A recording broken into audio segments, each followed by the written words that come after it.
Oh! Show it. Hey, what's up, everybody? This is Corey, and you are who? Camden. And we are the Authentic Swing Podcast. And today, what we're going to talk about? Hole in one.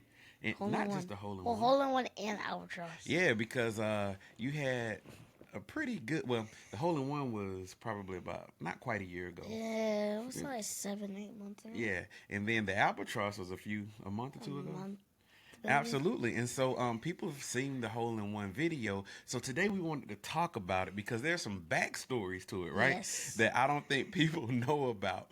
And so we kind of want to talk about what led up to the hole in one because there is a little backstory to it. And so how are we going to start this thing? So you want to start with the albatross or you want to start with the hole in one? Let's start with the albatross. Okay, so I can't really talk to the albatross because I wasn't there. Camden hit that while I was at work. And now I asked you, how many times did I ask you, did you really hit an albatross? Like 5 times. It was a lot. Yeah, and that's because, and we didn't promote the albatross much because we didn't have video, and so I don't want to just put it out there. Hey, he hit an albatross, and I can't prove that. But I vetted him. I asked 5 million questions. I pushed integrity so much that I needed to know from the bottom of his heart that it was real. And he assured me. And so I didn't really put it out there because I wanted to make sure that, if I present something to people that we have some type of proof. But I do trust and believe that you did do it because we've had so many talks about integrity when it comes to golf. So I'm going to allow you to talk about the albatross. How did it happen? I was on the 12th hole at House and Lake Country Club. Which is a par 5, right? Yes, it's a par 5. I hit a really good drive. I was up the right side of the fairway, and I hit a really good drive. And I had about 200 yards. Okay. Into the hole, and I was feeling risky because the fairways at that time were like rock solid. Yeah. And I was thinking might as well just go drive off the deck. And so you hit the driver off the deck? I hit driver off the deck. Yeah. Do you hit driver off the deck often now? Yes, it's gotten more often. Yeah. Okay. To where the point where I'm hitting in the tournaments now. Okay. So. Yeah. I hit it. It was really good. It rolled up there. I knew it rolled on the green, but I didn't know where on the green. And that kind of led to some suspicion that it did go in. And as I walked up, I called my dad, and I was like, I don't see a ball. And I was like, I think I'm at albatross. So I walked up there and no, before you called me while you were walking, and I'm questioning you. I'm asking all of these questions. Right. I'm like, are you sure you hit an albatross? Are you sure you telling me the truth? All of these things, and I did ask you to record it, right? Yes. Your walk up, and you did. But go ahead. So I did record a walk up. We didn't post it. But I did record. And that was my first time seeing if the ball that went in. So that was a genuine reaction. I didn't really know. And I had never experienced like that long of a hole out before. So it kind of shocked me, and I didn't really know what to do. It was a crazy experience, though. Yeah. And so I don't have a lot to add to this story. Like I said, I wasn't there, but we did put the ball on your ball where you have all your balls are. But, I'm proud of him. I believe him, and he has all the birds except that one that is kind of what is it called? Condor, whatever. Condor. Yeah. And so, but you do have the albatross, you have the hole in one, you have the eagle, and you have birdie. Yes. So he's completed most of the birds if we want to take the condor out. But so kudos to you for the albatross, which is, I think this is statistically is the toughest bird outside of the condor. Yeah. But so kudos to you. So let's talk about the hole in one because I can talk about this one now, because I was a part of that experience. And so that video, first and foremost, has been seen millions of times with you hitting the hole in one. And it's crazy because some people even question the validity of that when it's on camera. But whatever. We won't even address the quote unquote what we call haters, right? Yeah. But let's talk about that hole in one because there was a backstory to the hole in one. There was. And start the story, and then I'll jump in wherever I need to. Let's see. So let's just start with the end, like the end of a round you was playing. Okay, so I didn't play well the last. And we were practicing, right? Yes, we were practicing then. I didn't play well the last 3 holes. Mm-hmm. I think you went bogey, bogey, bogey. Yes, of my round, I played the front 9. Yeah, it was a 9-hole round. And so I think I went bogey, bogey, bogey on 7, 8, 9. Mm-hmm. And my dad he wasn't terribly mad, but he wanted me to prove that I could do more. Yeah. And so I'll jump in right here. Okay, yeah. Because I did. And so what happened was he was playing a decent round, and then the last 3 holes, I think he went bogey, bogey, bogey, or something like that. And I'm one who believes that if you end badly, or not as well, let's just say that, right, that you need to prove to yourself before you leave that golf course that that's not who you are. You are fully capable of recovering from that. And so I will say I was a little petty because our 9th hole, whenever you're driving off of our 9th hole, you can actually go towards the parking lot because he thought we were going to be leaving, or you can go around to hole 10. And so I drove up, and he thought we were about to leave because we were only supposed to go 9 holes.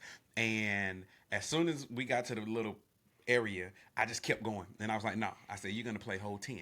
And I said, you're going to make par or birdie. And I said, or we're not leaving. I said, you got to prove to yourself that you can finish strongly. You're not going to walk away from here feeling like you let yourself down, all of that. You're going to keep going. And you were upset. I was so mad. And let me say this part, because there's a video of me posting the birdie before the hole-in-one. It's and down there. Yeah, and I'm going to post that video. Yeah. So, matter of fact, I'm going to play that video right now.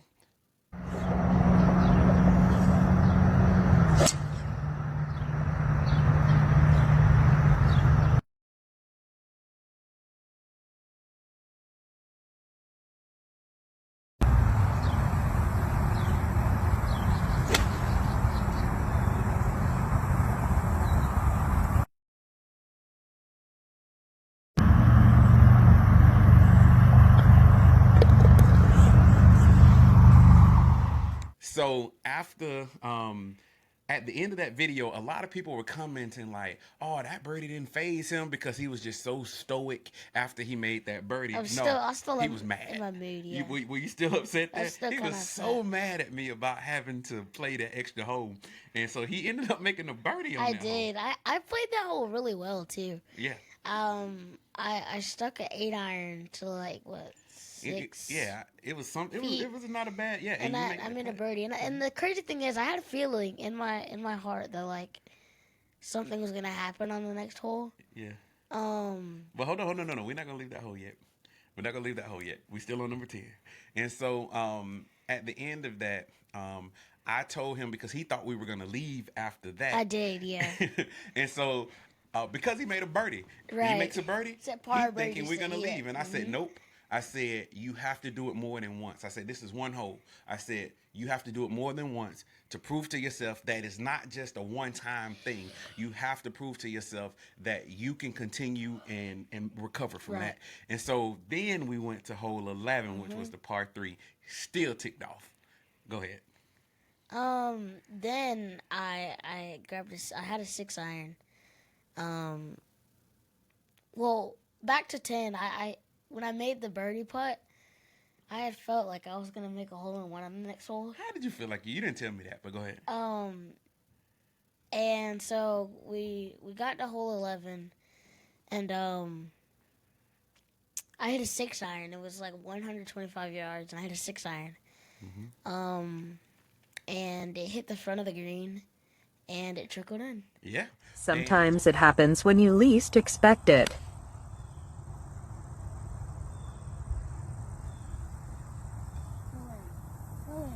Oh!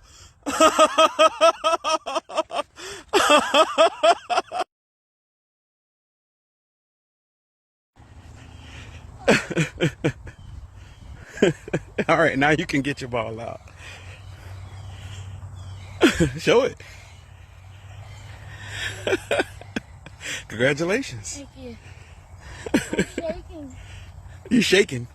I did it.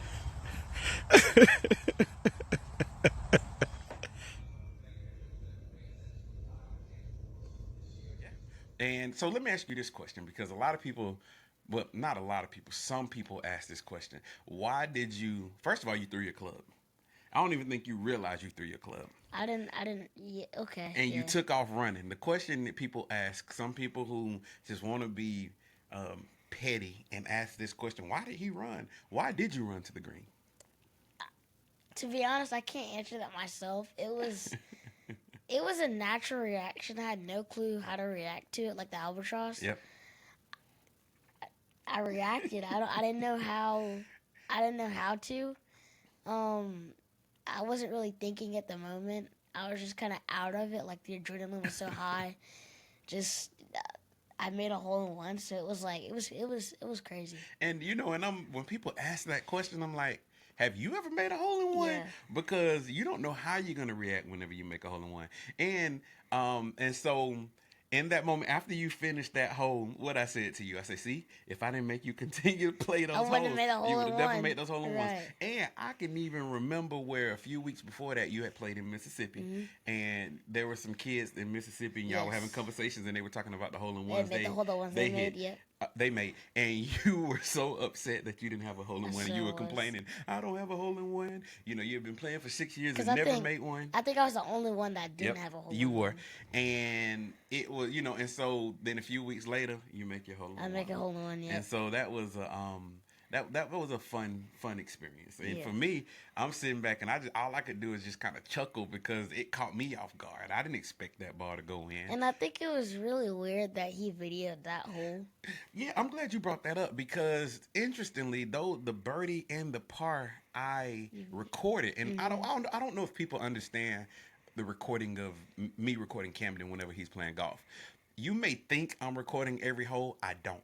No. I usually go out and I record 1, 2, 3 holes, and then I just put the camera up because when he's practicing, I'm just focused on him playing golf. Right. I just kind of watch. I don't say a lot whenever he's playing at this point because he plays his own game, but I'm actually just sitting back as mostly a fan, and I'm just kind of watching him play his game. But I don't record all the time, but I do record 2 or 3 holes, and then I put the camera up. And so I don't know why after he finished badly, I pulled the camera out to record those 2 holes, and I captured it. Right. And so that was, I don't know, it was divine. I believe it was just divine. It was meant to happen, and it was such a phenomenal experience. was. And so we don't want to make this video too long, but how does it feel having a hole in one and an albatross under your belt? It feels really good.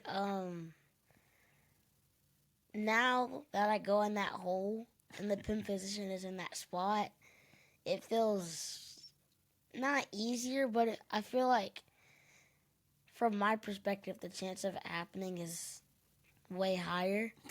Man. But I know it's probably lower. A hole in one is tough regardless, but I do right. like that confidence though. And the first time I went out there after I made the hole in one, I think I hit it to like 6 feet. And that really changed the way how I look at that hole. Yeah. For 11 and 12. But let me ask you this question: does it like take a weight off your shoulder that you have one now? It does. I think it since I have been playing for 6 years and like I've never gotten one, and I had so many friends that have gotten one. I think like since I was the only one that didn't, I did have a lot of weight on my shoulders, and I think making the hole in one and the albatross, which is something a lot of people don't have. Yeah, that's a big one. I think that really that excites me. Yeah, so well anyway, congratulations on both you. of those, even though I've known that you made these for a long time. But still, those are big, man, and I'm happy as your dad. I'm happy you have those. Those are experiences that a lot of people, people who've been playing for 50, 60 years, they don't have. We have guys who always come and say, I've been playing for 50 years and I don't have a hole in one. Right. I've come close, but I've never made one. And so kudos to you for making that hole in one. But anyway, we're not going to keep this video too long. But I do want to give a shout out to Hawk and Co. This hoodie, I don't usually do a lot of shout outs, but this hoodie is fire because it's Feels it's- amazing. Yeah, the quality of it is just high level quality, and so we do want to give a shout out to Hawk and Co. Yes. For that hoodie because it is pretty dope. And I don't these kids they wear these hoodies in Oh my 100-degree weather. I don't understand it, but that's the new generation. And so anyway, dope hoodie. So just thank y'all for providing that for Camden. So anyway, hope y'all have a wonderful rest of the day, and we will drop some more videos soon.